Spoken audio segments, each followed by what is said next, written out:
It's Monday, December 4th, 2023. Let's talk about the news.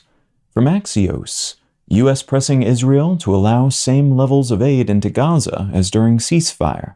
Now that a ceasefire agreement between Israel and Hamas has ended, the U.S. government and other allies are pressuring Israel to allow the same volume of humanitarian aid to enter the Gaza Strip as was allowed during that pause in the fighting. Aid groups have warned that there's a substantial and still growing humanitarian crisis in Gaza, especially southern Gaza, where many Palestinians from the northern portion of the Strip have been forced to flee by Israel's invasion. And though more aid is being brought in now than before the ceasefire, it's still substantially less than was imported before the fighting began. It's estimated that about 4% of the average daily aid that was brought into the region pre-invasion is now being allowed into Gaza by Israel.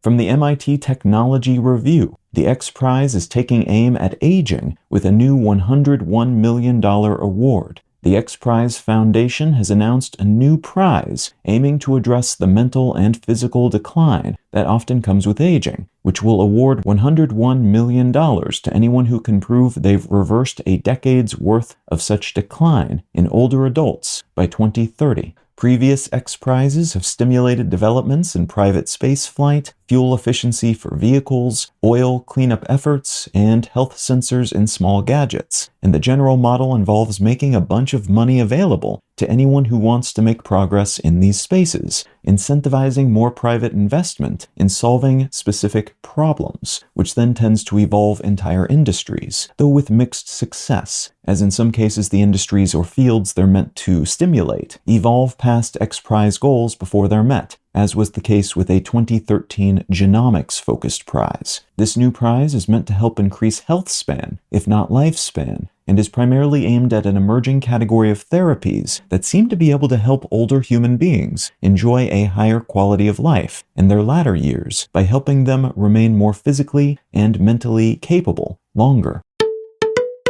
And from The Guardian, South Korea launches first military spy satellite, intensifying space race with Pyongyang. Less than 2 weeks after North Korea launched its first successfully installed spy satellite, South Korean officials announced that they had done the same, though in their case using a SpaceX Falcon 9 rocket to get into orbit, while the North Koreans used their own launch systems. This is notable in part because North Korea has been working on launching their own satellites for a while, unsuccessfully until now, and in part because these launches would seem to be upping tensions on the peninsula, where both nations, which are persistently on a knife's edge with each other, can now spy on each other's military installations without relying on anyone else's in-orbit assets. South Korea has said it plans to launch another 4 spy satellites by the end of 2025, and the South is reportedly keen to launch at least some of them using their own rockets, in part because they want to demonstrate that the North has not pulled ahead of them technologically in this regard.